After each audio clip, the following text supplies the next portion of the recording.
Have you ever wondered what it's like to hold hundreds of lives in your hands, guided only by flickering lights on a screen? Before we dive into one of the most intense moments an air traffic controller can face, make sure you hit that subscribe button and ring the bell so you never miss these heart-pounding stories. Let's step into the tower. The world outside the tower glass is a blanket of thick, milky fog. Visibility is near zero. Inside, the only light comes from the soft green glow of the radar screens.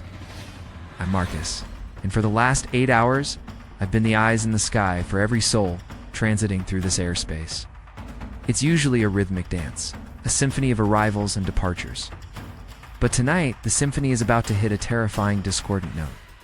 The air is heavy with the smell of stale coffee and the low, constant hum of electronics. Each blip on my screen represents a plane, a metal tube filled with people heading home, to vacations, to business meetings. They trust me. They trust a voice they'll never hear and a face they'll never see. My job is to honor that trust, to keep them safe in this invisible, three-dimensional chess game.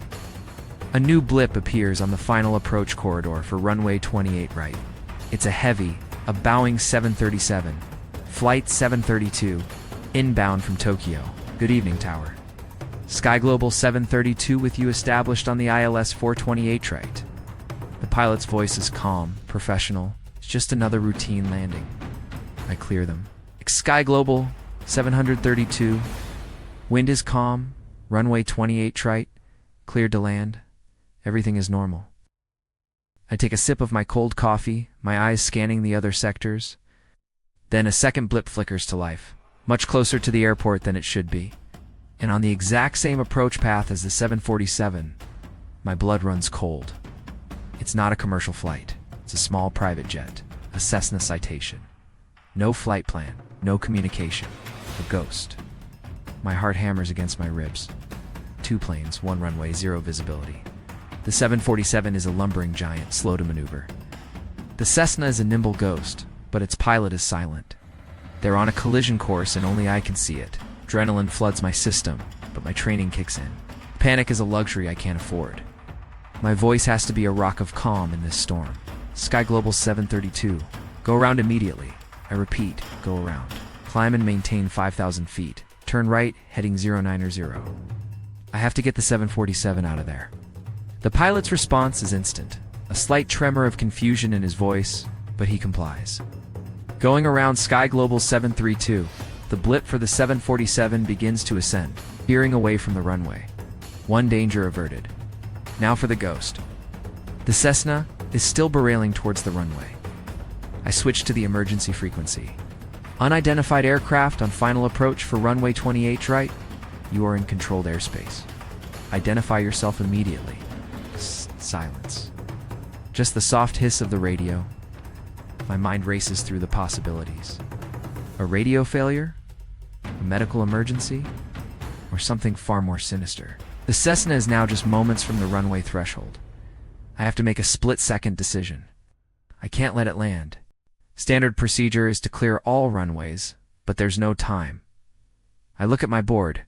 The next scheduled departure is a small regional jet, waiting to taxi. An idea, a terrible, risky idea forms in my mind. It's against the book, every rule I've ever learned. But the book didn't prepare me for this. Dash Air 451, hold your position. Emergency vehicles, proceed to runway 28 right.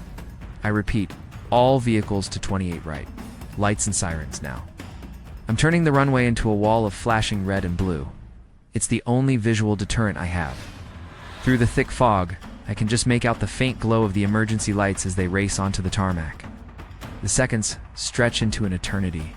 The Cessna's blip merges with the runway symbol on my screen. Did it see the lights? Did it pull up? Or did it just plow into a line of fire trucks and ambulances? My breath is caught in my throat. I can't see anything.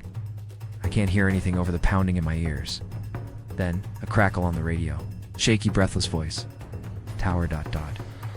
This is November-7-7-Charlie-Papa ... WE, we have a medical emergency. Co-pilot is unconscious. I'm sorry I lost my radio frequency. It's the Cessna pilot. He saw the lights, pulled up at the last possible second, narrowly missing the trucks. circling above the airport. Safe. A wave of relief washes over me, so intense, it almost brings me to my knees. I lean back in my chair, my hands trembling. I guide the Cessna pilot to a safe landing on a different, clear runway, talking him through every step. I reroute the 747 for another approach. The crisis is over. For the next hour, I'm just a voice in the dark, orchestrating the complex ballet of flight. But inside, I'm replaying those terrifying moments. The silent blip. The impossible choice.